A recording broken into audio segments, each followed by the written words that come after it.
Hello दोस्तों, जय श्री कृष्ण, राधे राधे। तो दोस्तों आज आज है नाग पंचमी का व्रत पूजा। तो दोस्तों नाग पंचमी की व्रत कहानी सुनाती हूँ। तो दोस्तों ये कहानी अंत तक सुने। प्राचीन काल में एक सेठ जी के 7 पुत्र थे। सातों के विवाह हो चुके थे। सबसे छोटे पुत्र की पत्नी श्रेष्ठ चरित्र की विदुषी और सुशील थी, परंतु उसके भाई नहीं था।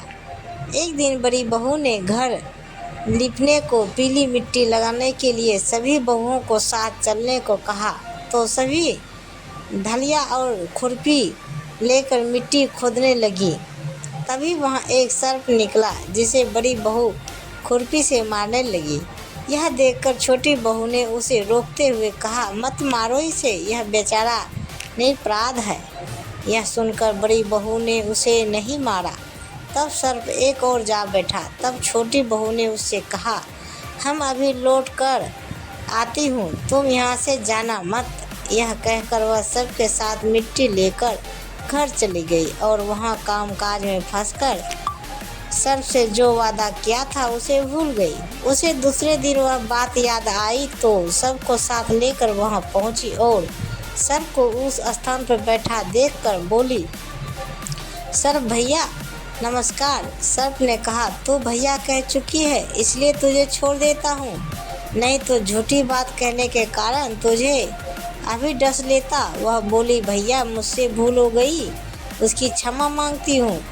तब सर्प बोला, अच्छा तो आज से मेरी बहन हुई और मैं तेरा भाई हुआ, तुझे जो मांगना हो मांग ले। वह बोली, भैया मेरा कोई नहीं है, अच्छा हुआ जो तू मेरा भाई बन गया। कुछ दिन व्यतीत होने पर वह सर्प मनुष्य का रूप रखकर उसके घर आया और बोला कि मेरी बहन को भेज दो। सबने कहा कि इसके तो कोई भाई नहीं था, तो वह बोला, मैं दूर के रिश्ते में इसका भाई हूँ, बचपन में ही बाहर चला गया था।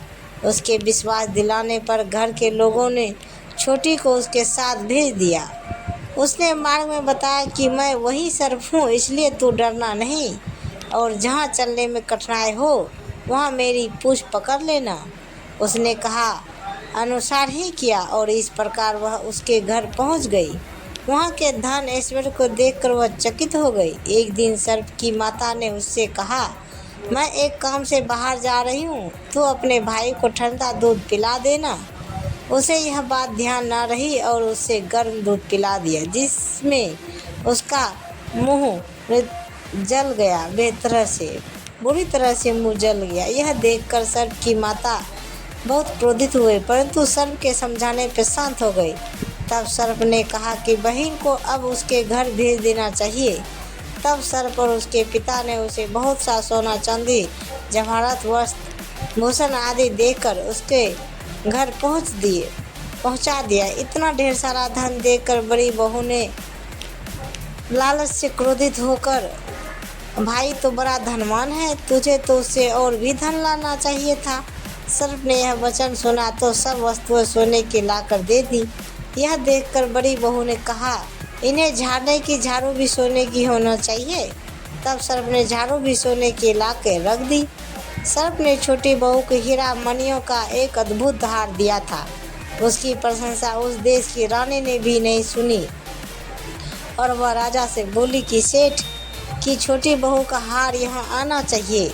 राजा ने मंत्री को हुक्म दिया कि उससे वह हार लेकर शीघ्र उपस्थित हो। मंत्री ने सेठ जी से जाकर कहा कि महारानी जी छोटी बहू का हार पहनेगी, वह उससे लेकर मुझे दे दो। सेठ जी ने डर के कारण छोटी बहू से हार मांगा कर दे दिया। छोटी बहू को यह बात बहुत बुरी लगी। उसने अपने सर भाई को याद किया और आने पर प्रार्थना की, भैया रानी ने हार छीन लिया है, तुम कुछ ऐसा करो कि जब वह हार उसके गले में रहे तब तक के लिए सर्प बन जाए और जब वह मुझे लौटा दे तब हीरो और मणियों का हो जाए।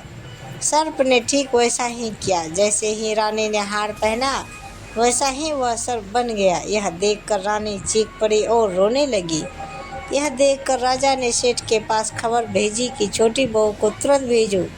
सेठ जी डर गए कि राजा ने जाने क्या करेगा। वह स्वयं छोटी बहू को साथ लेकर उपस्थित हुए। राजा ने छोटी बहू से पूछा, तूने क्या जादू किया है? मैं तुझे दंड दूंगा। छोटी बहू बोली, राजन दृष्टा क्षमा कीजिए, यह हार ही ऐसा है कि मेरे गले में हीरो और मणियों का रहता है और दूसरे के गले में सर्प बन जाता है। यह सुनकर राजा ने वह सर्प बना हार उसे देकर कहा, अभी पहन कर दिखाओ। छोटी बहू ने जैसे ही उसे पहना वैसे ही हीरो मणियों का हो गया। यह देखकर राजा को उसकी बात का विश्वास हो गया और उसने प्रसन्न होकर उसे बहुत सी मुद्राएं भी पुरस्कार में दे दी। छोटी वह अपने हार और ऋण सहित घर लौट आई। उसके धन को देखकर बड़ी बहू ने ईर्ष्या के कारण उसके पति को सिखाया कि छोटी बहू के पास कहीं से धन आया है। यह सुनकर उसके पति ने अपनी पत्नी को बुलाकर कहा, ठीक ठीक बता कि यह धन तुझे कौन देता है। तब वह सर्प को याद करने लगी। तब उसी समय सर्प ने प्रकट होकर कहा, यदि मेरी धर्म बहन के आचरण पर संदेह प्रकट करेगा तो मैं उसे खा लूँगा। यह सुनकर छोटी बहू का पति बहुत प्रसन्न हुआ और उसने सर्प देवता का बड़ा सत्कार किया। उसी दिन से नागपंचमी का त्यौहार मनाया जाता है और स्त्रियां सर्प को भाई मानकर उसकी पूजा करती है। तो प्रेम से बोलिए जय माता दी, हर हर महादेव। तो नाग देवता की जय। तो दोस्तों ये कहानी आप सबको कैसी लगी कृपया हमें कमेंट बॉक्स में ज़रूर बताइए और कहानी को पूरा सुनने के लिए धन्यवाद। और ऐसी ही कहानी सुनने के हमारे चैनल को सब्सक्राइब करें और वीडियो को लाइक ज़रूर करें। धन्यवाद। तो दोस्तों मिलते हैं अगले वीडियो के साथ, तब तक बाय बाय दोस्तों, जय हिंद।